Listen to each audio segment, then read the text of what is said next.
இன்னைக்கு வந்து ஸ்டூடெண்ட் வந்து ஹையர் செகண்டரி படிக்கிறதுக்கு முயற்சி பண்றாங்க. அதுவே வந்து மிகப்பெரிய போராட்டம். அந்த மாணவர்கள் நீட்டுக்கு போகணும்னா முடியல. ஐஐடி ஜேஇக்கு ஏன் வந்து போகாம இருந்தாங்க?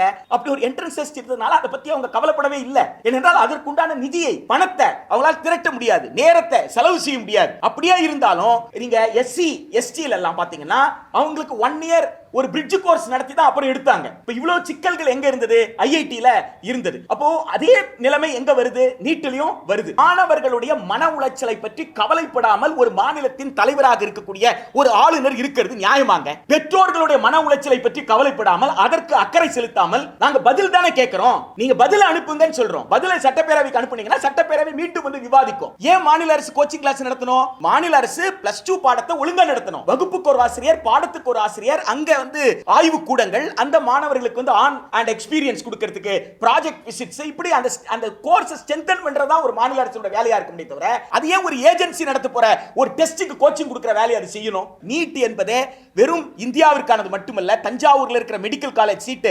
15% ஆல் இந்தியா கோட்டா கொடுத்தீங்கன்னா அந்த 15% ஆல் இந்தியா கோட்டால ஃபாரினர் போட்டி போடுறாங்க. Overseas citizen of India, NRI, இவங்க எல்லாம் வந்து போட்டி போடுறாங்க. அப்படி இருக்கும் பொழுது இது ஒரு சர்வதேச போட்டி. ஒரு சர்வதேச போட்டியில ஒரு சமமான கற்றல் வாய்ப்பு இருக்கிற ஒரு நாட்டிலிருந்து ஒரு குழந்தையும், ஒரு சமமற்ற கற்றல் வாய்ப்பு இருக்கிற ஒரு நாட்டிலிருந்து குழந்தையும் ஒரே தேர்வுக்கு வரணும்னு சொல்றது எந்த வகையில் வந்து நியாயமாக இருக்க முடியும்? தமிழ்நாடு அரசு சும்மா வந்து ஒரு சட்டத்தை வந்து நிறைவேற்றி அனுப்பலை.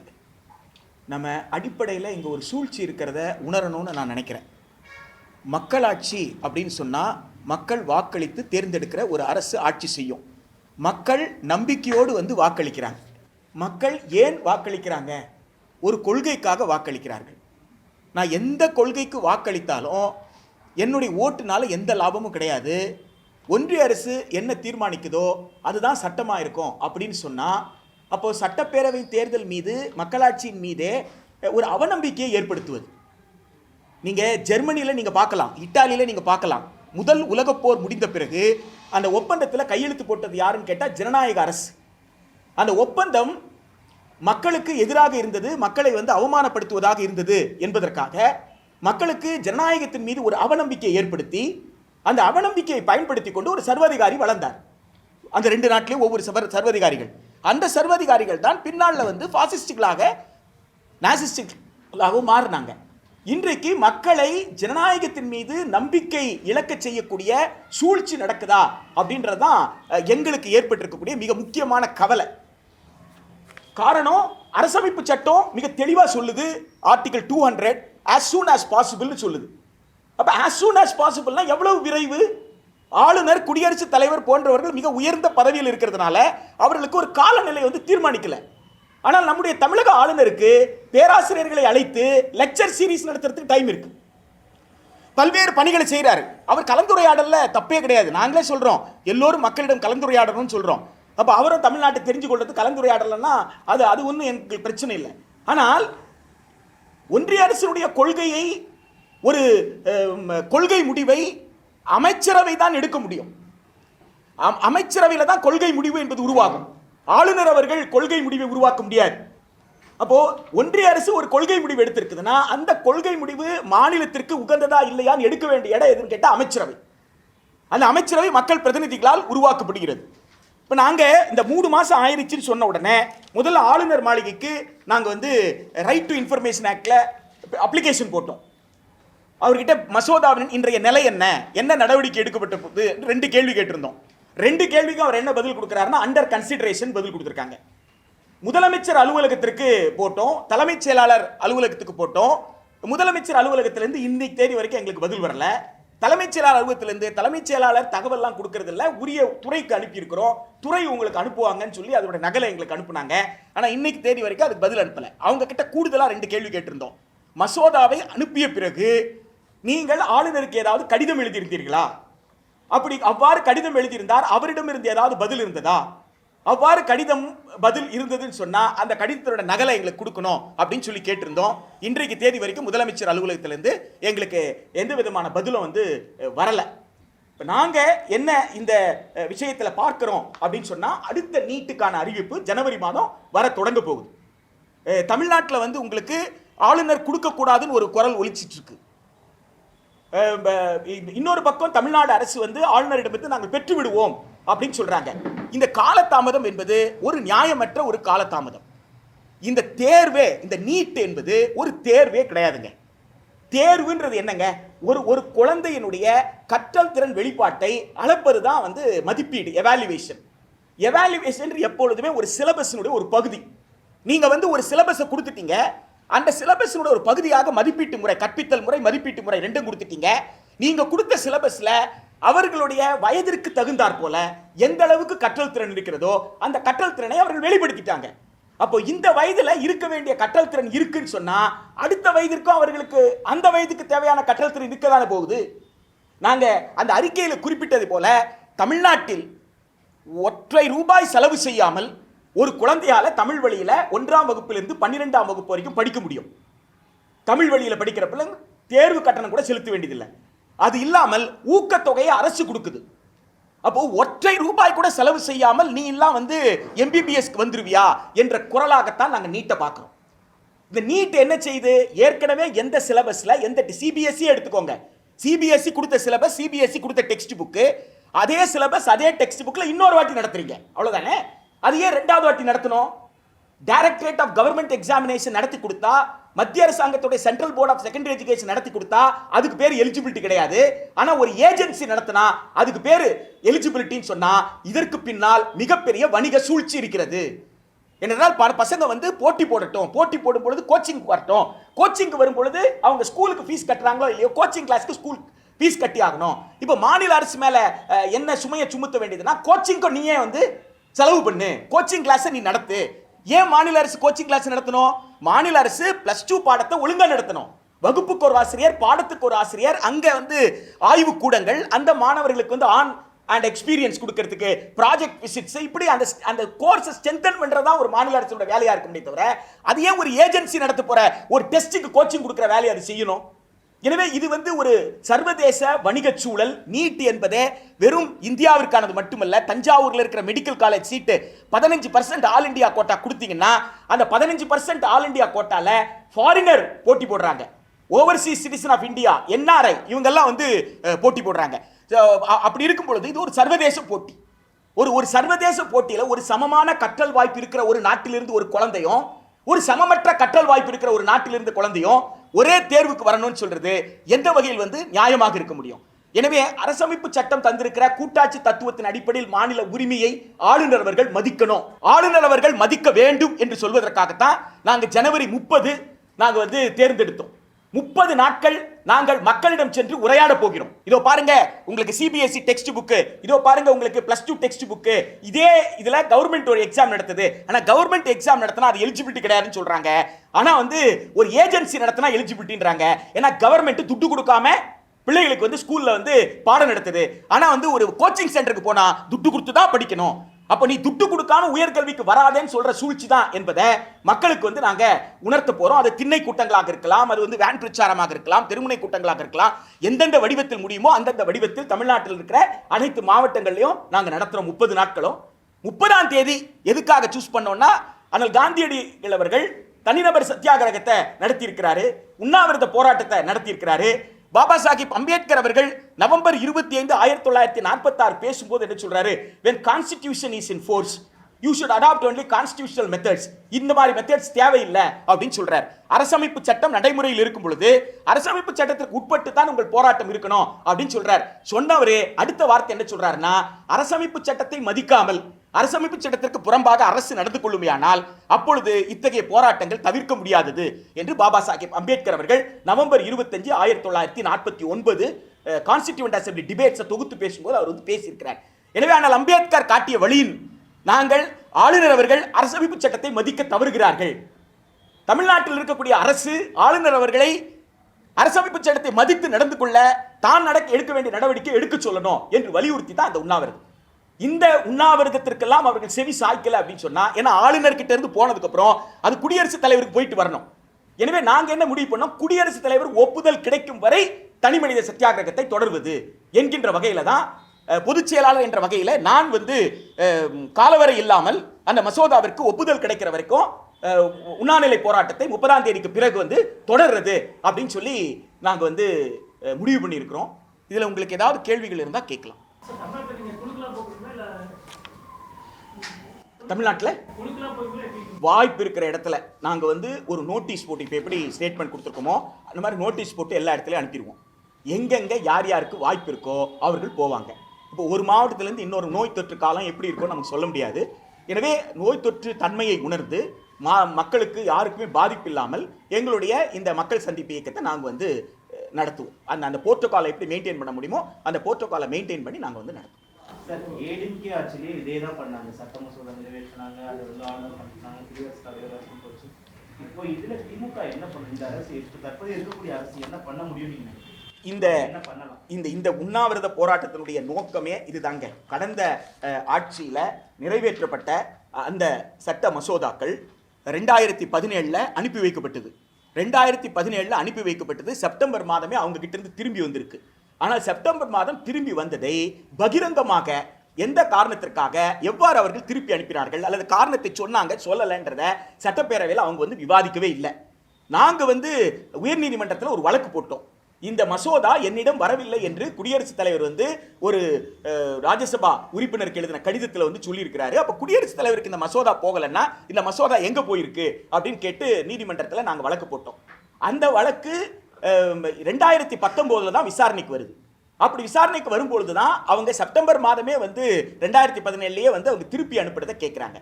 அப்போ நாம என்ன கேள்வி எழுப்பணும்னா, திருப்பி அனுப்புறதுன்னா அதுல ப்ரொசீஜர் இருக்கு. அப்ப அந்த ப்ரொசீஜர் வந்து அந்த முறை வந்து கடைபிடிக்கப்படலை.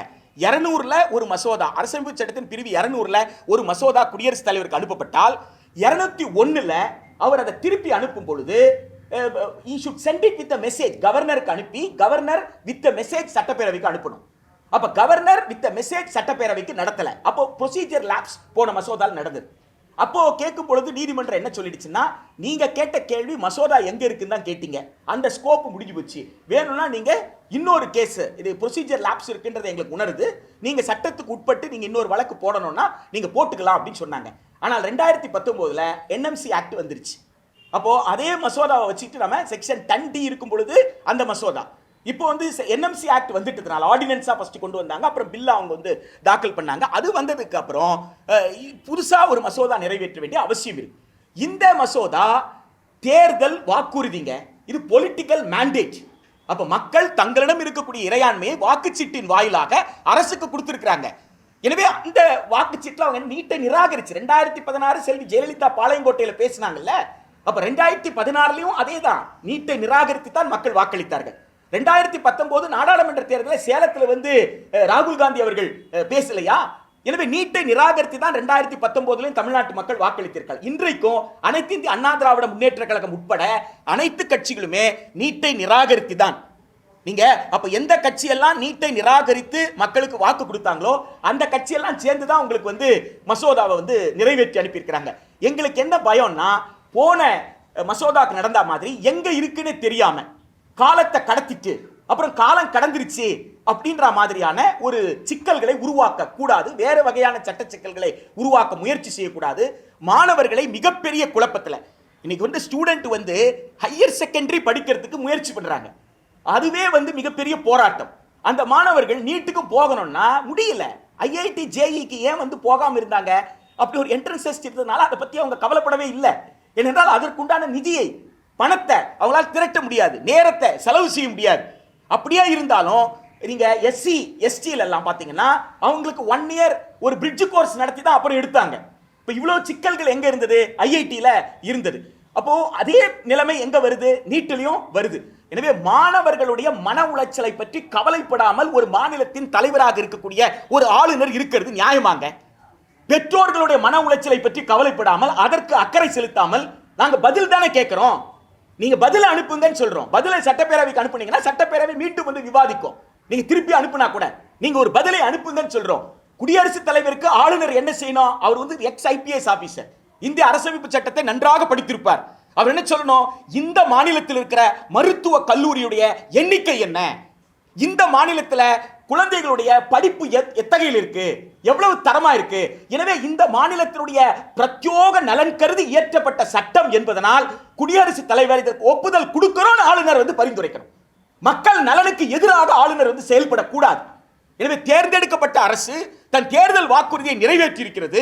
எனவே அந்த தேர்தல் வாக்குறுதிக்கு மதிப்பளிக்க வேண்டும். இந்திய பிரதமர் திரு நரேந்திர மோடி அவர்கள் கூட்டாட்சி தத்துவத்தை மதிப்பதாக இருந்தால், அவர் ஜோ பிடனோட பேசும்போது உத்தரமேறு கல்வெட்டை பத்தி எல்லாம் பேசினார்.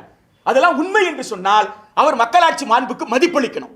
மதிப்பளிச்சு ஒன்றிய அமைச்சரவை குடியரசுத் தலைவருக்கு ஒப்புதல் கொடுக்க சொல்லி பரிந்துரைக்கணும். அதற்கான போராட்டமாகத்தான் இந்த வடிவத்தை நாங்கள் தேர்ந்தெடுத்திருக்கோம்.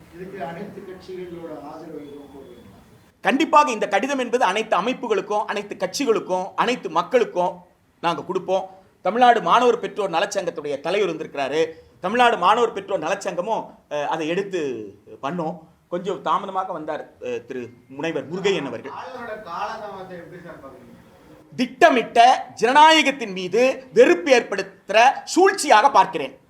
மக்கள் நலனுக்கு எதிராக ஆளுநர் செயல்படுகிறார் என்று பார்க்கிறேன். மாணவருடைய மன உளைச்சலை பற்றியும் பெற்றோர்களுடைய மன உளைச்சலை பற்றியும் கொஞ்சம் கூட கவலைப்படாமல் இங்க 1ஆம் கிளாஸ்ல இருந்து 12ஆம் கிளாஸ் வரைக்கும் ₹1 கூட செலவு பண்ணாம படிக்கிறானே, அவன் ஏன் கோச்சிங் சென்டர்ல போயிட்டு படிக்கணும்ன்ற ஒரு ஆய்வு அவர் நடத்தலாமே? இத்தனை பேராசிரியரை கூப்பிட்டு நடத்துறாரு, அந்த ஆய்வை அவர் நடத்தலாமே? எந்த வகையில இந்த +2 முடிச்சுட்டு போனவங்க தரம் தாழ்ந்தவர்கள், தரம் அற்றவர்கள் என்று ஏதாவது ஒரு ஆய்வு இருக்கா? +2 மதிப்பெண் அடிப்படையில் சேர்ந்து பேராசிரியர் ரஞ்சித் ராய் சௌத்ரி அவர் கொடுத்த, அது திரு நரேந்திர மோடி அவர்கள் ஆட்சிக்கு வந்த பிறகு 2014 போட்டதுதான். அந்த கமிட்டியில் அப்படி சொல்லல. 92வது நாடாளுமன்ற நிலைக்குழுலையும் அது சொல்லல.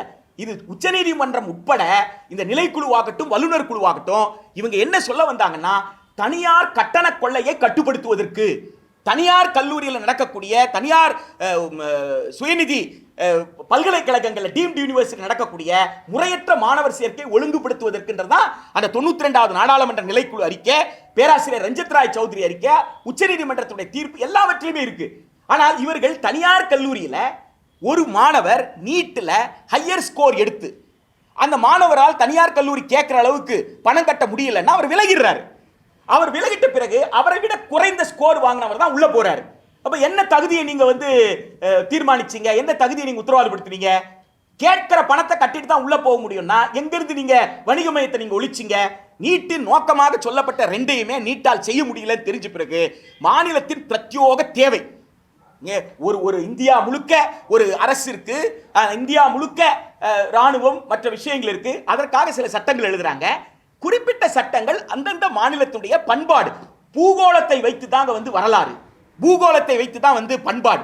எனவே அந்த பூகோள அமைப்புக்கு தகுந்தாற் போல், அந்த மாநில மக்களின் தேவைக்கு தகுந்தாற் போல் அந்த மாநில அரசு ஒரு சட்டத்தை இயற்றுதுன்னா அந்த சட்டத்திற்கு ஒப்புதல் கொடுக்கணும்னு சொல்றதுதான் கன்கரண்ட் லிஸ்ட். கன்கரண்ட் லிஸ்ட்ல இருந்தா அது மத்திய அரசு ஒரு சட்டம் எழுதி மாநில அரசு சட்டம் எழுதுனா அது மத்திய அரசு சட்டம் தான் செல்லும்னு சொன்னா அப்ப கன்கரண்ட் லிஸ்ட்னு ஒரு லிஸ்டே தேவையில்லையே. நீங்க யூனியன் லிஸ்ட் ஸ்டேட் லிஸ்ட் 2 வச்சுக்கிட்டா போருமே.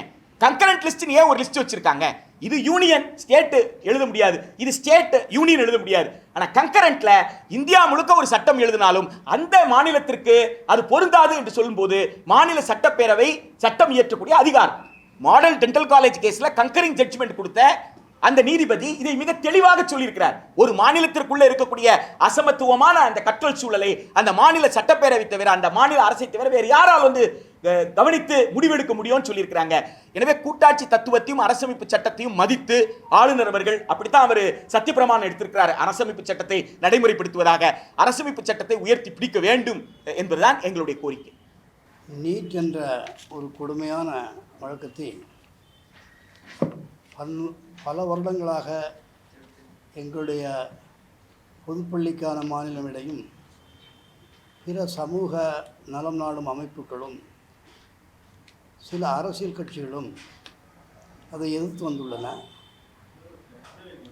கடந்த ஆட்சியில் அதை தவிர்க்க முடியாத நிலையிலே கொண்டு வந்துவிட்டனர். இப்போதுள்ள ஆட்சியும் அதை முழு மனதோடு ஏற்றுக்கொள்கிறதா என்பது ஐயத்திற்குரியதாக இருக்கிறது. இந்நிலையில் தொடக்கத்திலிருந்து எதிர்த்து வந்த எங்கள் பொதுப்பள்ளிக்கான மாநில மேடை ஒரு இதழாசிரியரை கூட்டி எங்களுடைய கருத்தை தெரிவிக்க வேண்டும் என்பதற்காக இங்கே வந்திருக்கிறோம். எங்களுடைய அறிக்கையை தங்கள் முன் வைக்கிறோம். ஊடக நண்பர்கள் இதை உங்கள் இதழ்களில் வெளியிட்டு எங்களுடைய முயற்சியும் மற்றும் மக்களின் பெரும்பாலானோர், ஏன் அநேகர் என்று கூட சொல்லலாம், அவருடைய விருப்பத்தையும் நிறைவேற்ற வேண்டும் என்று மிக தாழ்மையுடன் பணியுடன் கேட்டுக்கொள்கிறேன். தமிழ்நாடு அரசு கல்லூரிகளிலும் தமிழ்நாடு அரசுக்குரிய மாணவர் சேர்க்கை இடங்களிலும் இளங்கலை மருத்துவ மாணவர் சேர்க்கை நடைமுறை குறித்த சட்ட முன்வடிவை தமிழ்நாடு சட்டப்பேரவை நிறைவேற்றி ஆளுநரின் ஒப்புதலுக்கு 2021 செப்டம்பரில் அனுப்பியுள்ளது. இப்போது கிட்டத்தட்ட 3 மாதங்கள் ஆகப்போகின்றன. சில ஆயிரம் இடங்களுக்காக பல லட்சக்கணக்கான மாணவர்கள் விண்ணப்பிக்கும் மருத்துவ மாணவர் சேர்க்கை தொடர்புடைய ஒரு சட்ட முன்வடிவுக்கு பில் முன்னுரிமை தந்து ஆளுநர் அவர்கள் பரிசீலித்து முடிவினை மேற்கொண்டிருக்க வேண்டும். 3 மாதங்கள் முடிந்தும் ஆளுநர் எந்த நடவடிக்கையும் எடுக்காமல் இருப்பது வேதனைக்குரியதாக இருக்கிறது. 18 வயதிற்கு உட்பட்ட குழந்தை பருவம் நிறைவேறாதவர்களே மேல்நிலைப் பள்ளி மாணவர்கள். நிறைவேற்றப்பட்ட சட்ட முன்வடிவு குறித்த ஆளுநரின் மௌனம் அந்த மாணவர்களையும் பெற்றோர்களையும் மிக கடுமையான மன உளைச்சலுக்கு உள்ளாக்கியுள்ளது. நிறைவேற்றப்பட்ட சட்ட முன்வடிவு ஆளுநர் அவர்களுக்கு அனுப்பப்பட்டால் அதற்கு ஒப்புதல் அளித்தல், குடியரசுத் தலைவருக்கு அனுப்பி வைத்தல் அல்லது தம் கருத்துடன் மீண்டும் சட்டப்பேரவை பரிசீலனைக்கு அனுப்புதல் ஆகியவற்றில் ஏதேனும் ஒரு நடவடிக்கை எவ்வளவு விரைவாக இயலுமோ அவ்வளவு விரைவாக ஆளுநர் எடுக்க வேண்டும் என்று இந்திய அரசியலமைப்பு சட்டம் பிரிவு 200 கூறுகிறது. தமிழ்நாட்டு மக்கள் வாக்களித்து தேர்ந்தெடுத்த அரசு தனது தேர்தல் வாக்குறுதியை நிறைவேற்றும் வகையில் வல்லுநர் குழு அமைத்து அதன் பரிந்துரையை பெற்று அதனை ஆய்வு செய்து சட்ட முன்வடிவை தமிழ்நாடு சட்டப்பேரவையில் தாக்கல் செய்து நிறைவேற்றி ஆளுநர் அவர்களின் ஒப்புதலுக்கு அனுப்பி வைத்துள்ள நிலையில் ஆளுநர் அவர்கள் காலம் தாழ்த்துவது மக்களாட்சி மாண்புகளுக்கு உகந்தது ஆகாது. மேல்நிலைப் பள்ளி பாடத்தில் அரசால் ஒருமுறை மதிப்பிடப்பட்ட மாணவர்களை மீண்டும் அதே பாடத்தில் வேறு ஒரு முகமை